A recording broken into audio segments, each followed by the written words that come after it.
जो तुम्हारे आगे हाथ जोड़ रहे हैं, तुम्हें प्रणाम कर रहे हैं और आज तुम्हें भगवान कह रहे हैं, वही तुम्हारा उपहास करेंगे, वही तुम्हें नीचा दिखा देंगे।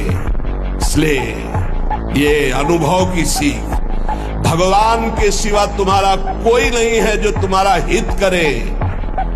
अरे किसी की ताकत है तुम भगवान के मार्ग के पति को तुमसे आंख मिला सके, पर तुम गलत हो जाओगे तो तुम्हारी ताकत नहीं कि तुम उससे आंख मिला के बात कर सको। गर्दन कटा लेना, लेकिन विषयों की तरफ झुकना मत, नहीं तो बहुत आग है। एक साल में आप बदल जाओगे, एक साल में चेहरा बदल जाएगा, जीवन बदल जाएगा।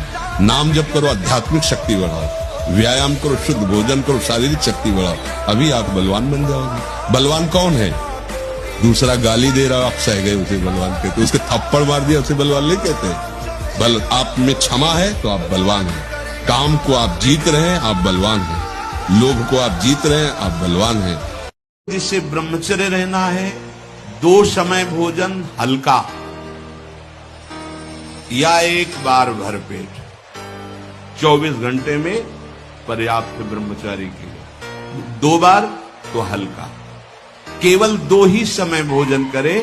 पहला भोजन का समय 10 बजे से लेकर 1 बजे के बीच में, दूसरा संध्या होने के बाद 8 बजे तक, इसके बाद नहीं। अगर इसके बाद आप पाते हैं तो आपकी दिनचर्या में फर्क पड़ेगा। तो हमारी सबसे प्रार्थना है कि गंदी होली मत खेलना, कोई नशा मत करना, शराबाज, खूब अच्छे अच्छे पदार्थ बनाओ, खाओ पियो और एक दूसरे को रंग लगाओ, होली उत्सव मनाओ। कौन ऐसा पैदा हो गया कि भगवान के विरुद्ध मेरा बाल बांका कर सकता है? अगर मेरे मालिक का आदेश है तो भागकर कहां जाऊंगा? वो तो होना ही है जो होना है। तो विचार का भय भक्त के अंदर नहीं रहता। यही भूल है कि ये कर सकते, हम नहीं कर। क्यों नहीं हम कर सकते? बड़ी से बड़ी स्थिति जितनी भी बनी, चाहे भागवतिक बनी चाहे लौकिक बनी, हमारे लिए बनी। हर देश का नागरिक हर पद पे भारत के बैठ सकता है। ऐसे भगवान का बच्चा हर ऊंचाई पर चढ़ सकता है।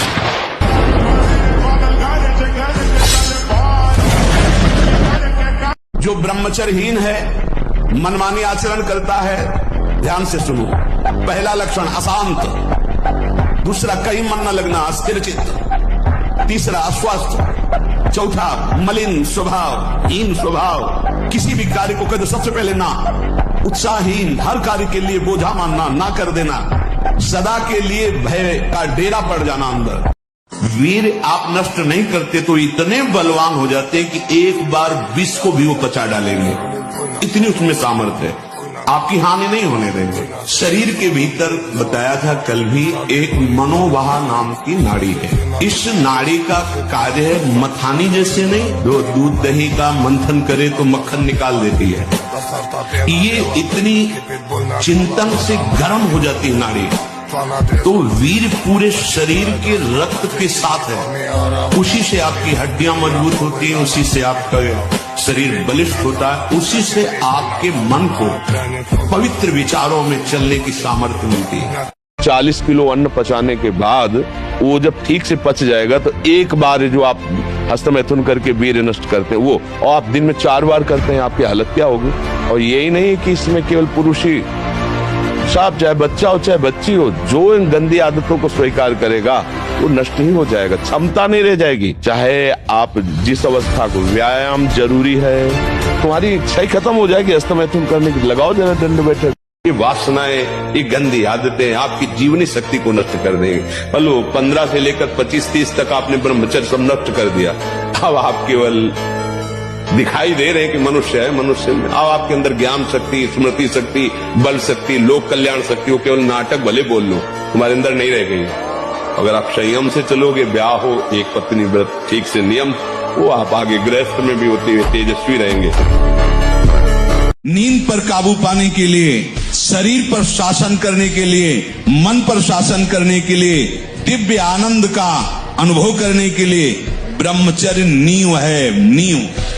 ना ब्रह्मचर्य के आगे नहीं बढ़ोगे। बहुत हम अनुभव की बात कहते हैं, बहुत अनुभव की बात। ब्रह्मचर्य में एक नवीन उत्साह होता है, ब्रह्मचर्य में एक अजीब शक्ति होती है जो आपको साधन में, गृहस्थी में भी रहे तो संयम से रहे। बस संतान उत्पत्ति के लिए आदेश है, नहीं तो ये जीवन केवल भगवत प्राप्ति के है। भगवत प्राप्ति हो जाए और उसके लिए ब्रह्मचर्य आवश्यक है। और आजकल ब्रह्मचर्य का कोई महत्व नहीं समझ रहा है, नहीं समझ रहा है। केवल प्रवचन किया जा रहा है, केवल प्रवचन सुना जा रहा है, इसलिए अध्यात्म उन्नति नहीं हो रही है।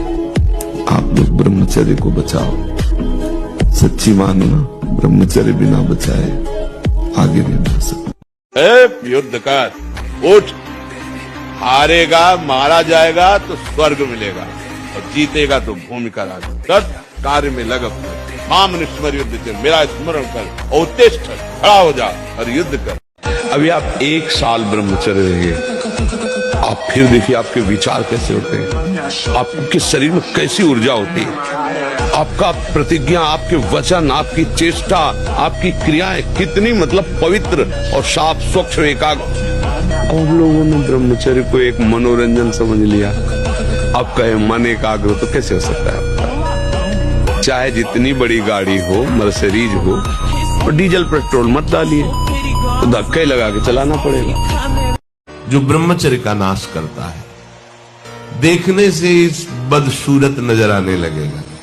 चाहे जितना गोरा हो, चाहे जितना ऊपर से चिकनाट लगाए हो, उसके कपोल में हल्के हल्के से सांवले दाग प्रकट होने लगते हैं, एक झुर्री सी पड़ने लगती है। ये वीर नाश का लक्षण है।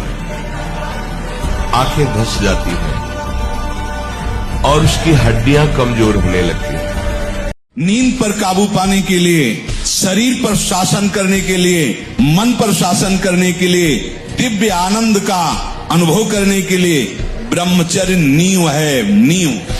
भले आप गृहस्थ में हैं तो शास्त्र आज्ञा करता है संतानोत्पत्ति आदि के लिए। बस बहुत जन्म हो गए खिलवाड़ करते हुए, थोड़ा तो संयम में इस जन्म में आ जाओ, चाहे गृहस्थ हो चाहे विरक्त हो। तुम्हारी श्रद्धा नहीं, तुम्हारी एकाग्रता नहीं, तुम्हारा ध्यान नहीं, चिंतन संसार का कर रहे हो और ऐसे कृष्ण कृष्ण जप रहे हो जाएगा, पक्का हो जाएगा।